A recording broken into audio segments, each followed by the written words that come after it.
that all conditioned things are impermanent. When one sees this with insight, one becomes weary of suffering. This is the way to purity.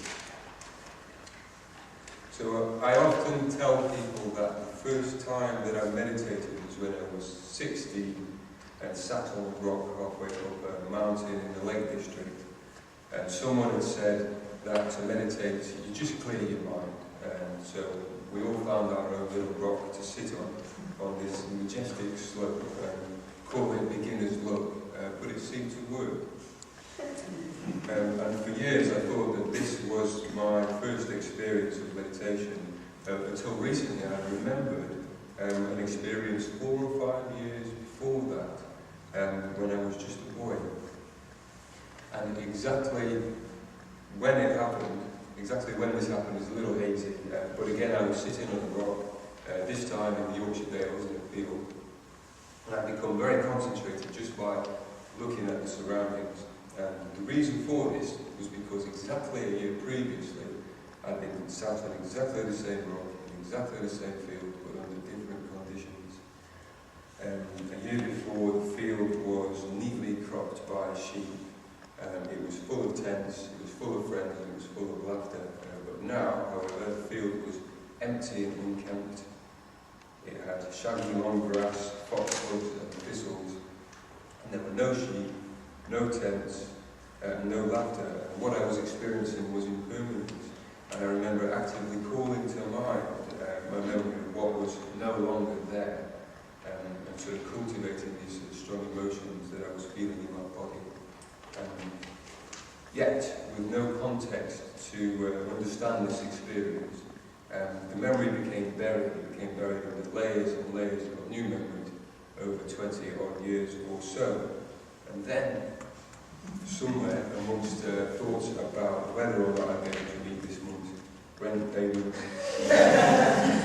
thoughts about what to cook for dinner, thoughts about getting organised to go to work, and about how best to use my recreational time. Somewhere amongst all this sort of chance fragments of a childishly innocent experience became visible among my adults' utilitarian states of mind. And in many ways it's quite amazing that memory is able to recall what it does, the way that long-run experiences buried under so many layers of newer memories are still visible when you go looking for them. And the mind, it seems, is a bit like a palimpsest. And a palimpsest is a manuscript which has been written upon more than once, and it shows evidence of the older text underneath newer texts, newer rewritings on that same piece of parchment.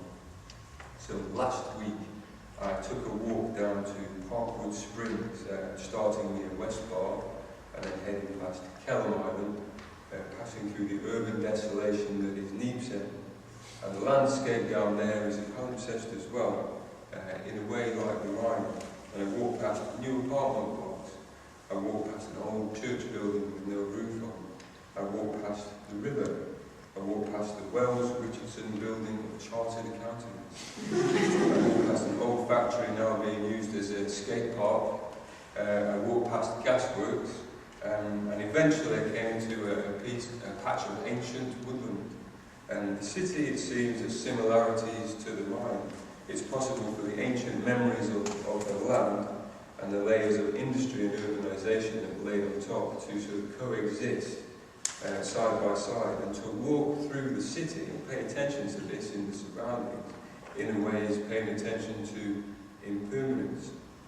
And in fact, it's impermanence that gives the city its breathtaking beauty, and through the way that our history is so clearly written upon its sprawling body.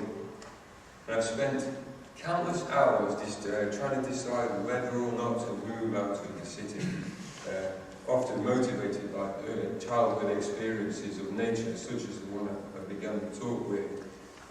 Let's get out of this hellhole. Let's go somewhere peaceful. And who knows, maybe one day I will. But for now, the city provides such a suitable environment for the contemplation of impermanence that I think I'll stay.